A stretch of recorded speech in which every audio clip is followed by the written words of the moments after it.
there, my name's Alyssa and I'm an academic coach here at Portland State. And today we're going to be talking about how to make your own motivation and your toolkit for academic success.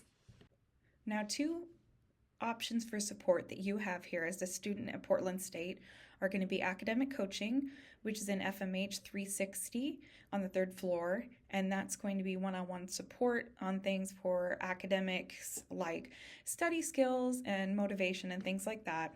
And then you also have access to the Learning Center, so that's peer tutoring, and that's on the second floor of the library. That is the more typical tutoring where you would go in and get help from students, also here at Portland State in subjects like math and STEM courses. Now, before we get going, I want to pose a few questions. Have you ever felt unmotivated to do your schoolwork? Or have you ever put off homework to do a less urgent task, something like maybe cleaning your house or organizing your closet? Now, what kinds of things have you run into that lessen your motivation for school? So why do we talk about motivation? First off, college is hard. If it were easy, everyone would do it. And we need to have motivation to help us get through it.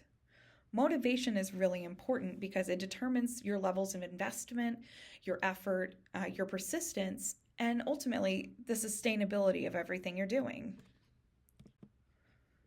Now, I want you to think about a scenario. Imagine you're talking to a friend, and your friend has spent the last week studying nonstop for their sociology exam. They've not left their dorm room except for when they go to class or go to work. And they let you know that they're close to burning out and they ask you for help. What advice, tools, or support would you give to help your friend out? Think about this as we continue through the presentation.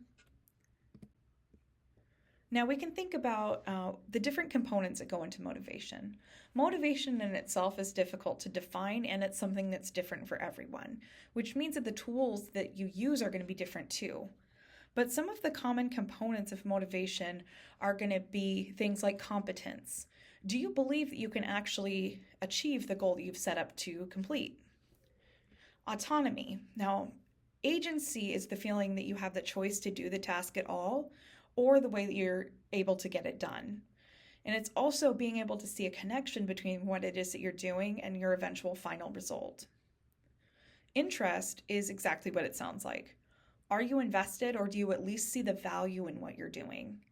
And then relatedness. This is a social component. So it's feeling like what you're doing is either going to give you a sense of belonging and connection, or it's going to give you validation from people that you see as important. Now we're going to use a visual to kind of delve into motivation. So you want to imagine that motivation is a bridge between you and your goal, between doing something or wanting to get something done and getting it done. Those planks on that bridge are going to represent your motivation. You don't need every plank to cross, but the more that you have, the better. The less planks that you have are going to make it harder to cross, or maybe if you have too few planks, impossible. So our goal is to figure out how to get around this. You can either use ways to add in motivation or to make it across without having to rely so much on motivation that might be difficult to get. So what kinds of things take away our animations? It could be things like pressure and overwhelm. It could be the time of the year, which term it is. It could be stress over your grades. It could be things outside of the classroom. It could even be a lack of interest in the material. And one thing that we want to hammer home is that a loss of motivation does not mean it's a lack of desire to get things done. So you're lacking motivation and you want to do something about it. What now?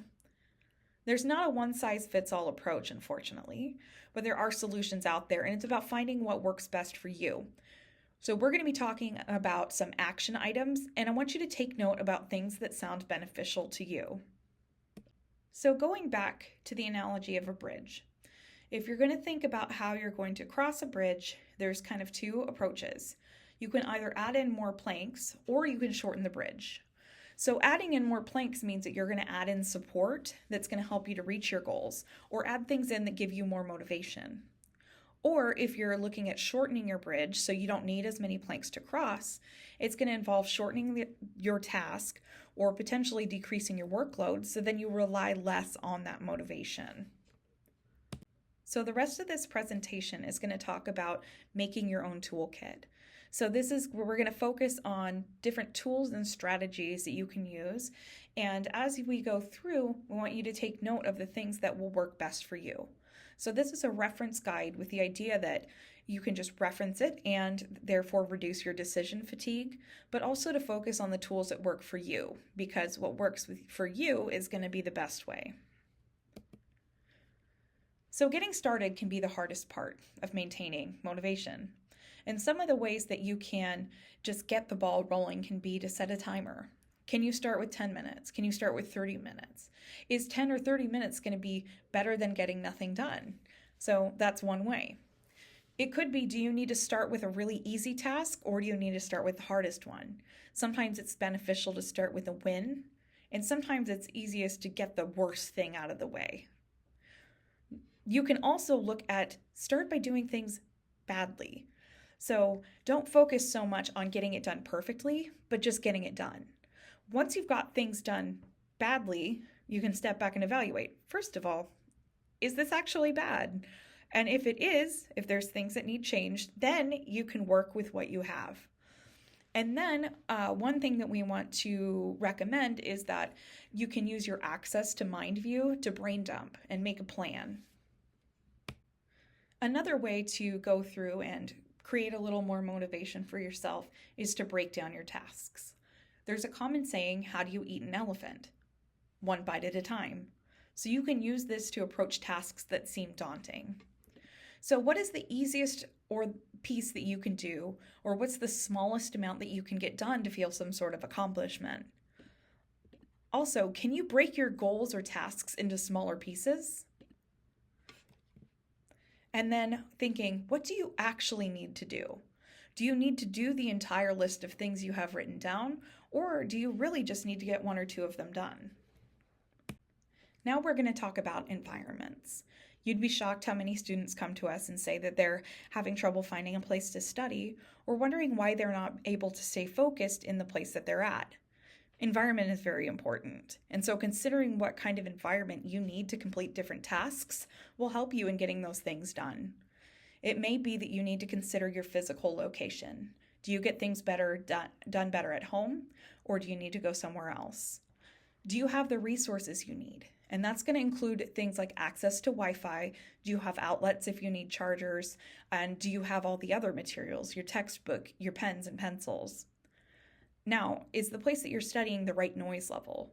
Sometimes you need a little more noise, sometimes you need a little less.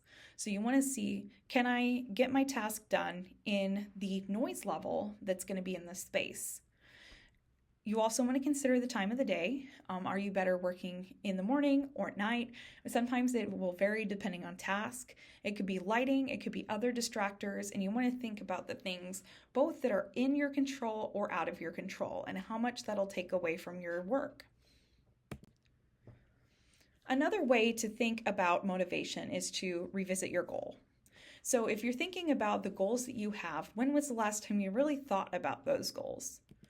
You may want to think about, are your goals specific or are they broad? Sometimes you need a little more specific of a goal, and sometimes you need to leave things open. So evaluating, do those goals need adjusting? You also want to think about, is there a time constraint to your goals? Sometimes you need one, and sometimes that's not helpful. Also, do you need to modify that goal? And then thinking about why it is that these goals are important. Are those goals that you set at some other point in time still goals that you are wanting to head towards, or are they relevant to kind of your eventual career goals? Now, one way to think about revisiting your goals is called the WOOP method, and that stands for wish, outcome, obstacle, and plan. This is a good way to manage short-term goals and long-term goals. It all starts with a wish. This is essentially your goal. So think about what it is that you want to achieve or what you want to get done. It could be something that's feasible and realistic, and that's going to be the ideal situation, but think also about your time and your resources. Then think about the outcome. What is the biggest, best outcome that you could have from this situation? Think really big. What is that going to feel like to reach that goal? Now you want to think about the obstacles. Are there things that are holding you back? Or are there things that can get in the way? And you want to imagine kind of the biggest, baddest obstacles there, because the next step is going to be a plan. So if you come into this obstacle, then what will you do? So what strategies have worked for you in the past, and kind of how can you plan to overcome these obstacles? Another way to add in motivation is to add interest to the thing you're doing and to reward yourself. So how is it that you can make your tasks more enjoyable? It might be helpful to gamify things. Can you turn your task into a game? It may be setting a timer and seeing how fast you can complete a task, or kind of how many things you can get done in a certain amount of time. It could also be just trying a new way to do things. So adding a little bit of novelty to your kind of more mundane tasks can make it feel, like less of a chore. And then also you can think about rewarding yourself. It may seem kind of silly, but if checking things off on a list or using a sticker chart is helping to get you to your goals, then that's not silly at all. A way to make do with what you've got is to be strategic with your time. You only have so much time in the day, and you have to kind of play around with what tends to make the most sense for your brain and for your schedule. It may be that giving yourself breaks is helpful.